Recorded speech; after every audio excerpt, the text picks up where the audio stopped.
Guys, நிறைய பேர் இந்த சுச்சுவேஷன் ஃபேஸ் பண்ணிருப்பீங்க. பிஆர் ரேங்க்ல நீங்க நல்லா ஆடிக்கிட்டு இருப்பீங்க. ஆனா கடைசியில பார்த்தா ஒரு லாஸ்ட் மேட்ச்ல சொதப்பிடுவீங்க.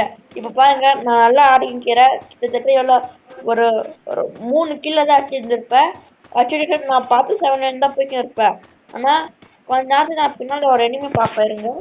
அப்படியே இருங்க கொஞ்ச நேரம் பின்னாடி ஒருத்தர் எனிமி இருப்பா. அதோ அந்த மரத்தாண்ட அந்த மரம் இல்லை பின்னாடி இருக்க மாட்டோம் எங்க இப்போ காமிப்பேன். அவனை பார்த்துட்டு அவ விட்டுட்டு போயிருட்டுவேன். யாரும் இந்த தப்பு மட்டும் பண்ணாதீங்க. நான் அவனை விட்டுட்டு போனால இப்போ இந்த மேட்ச் நான் அவுட் ஆயிடுவேன். கடைசியை பார்த்தா மூதுக்கு வந்துடுவேன். அவன் வெளியே வரத்து தான் நான் வெயிட் பண்ணிக்கிறேன். ஆனால் வெளியே வர போல தெரியல. நான் ஏன் கிரானைட்ல குக் பண்ணுவேன் பாருங்க. அங்கதான் வைக்கிறா. அவனை வெளில கூட்டம் வர எவ்வளோ ட்ரை பண்ணேன். ஆனால் வரல. சரி அதை விட்டுட்டு நான் இந்த பக்கம் வர பார்த்தா இது இங்கே ஒரு எனிமி.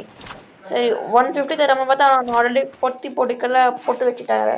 சரி இன்னும் ஒரு எனிமி திரும்ப வருவான்னு பார்த்துருந்தா வெளியே வந்தா என்னை பார்க்க போறாத நான் வலிச்சு நிற்கிறா.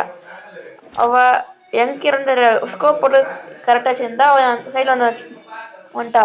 கேர்ள் போட்டுட்டா. அப்போ எனக்கு தெரிஞ்சு போச்சு அவனுக்கு தெரிஞ்சு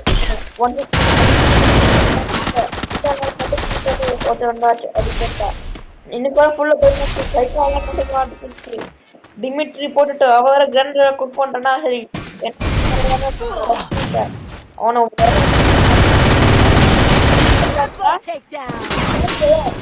என்ன நடந்துச்சு தெரியல. பின்னாடி அவுட் பண்ணிட்டுற இது போல லாஸ்ட் மேட்ச்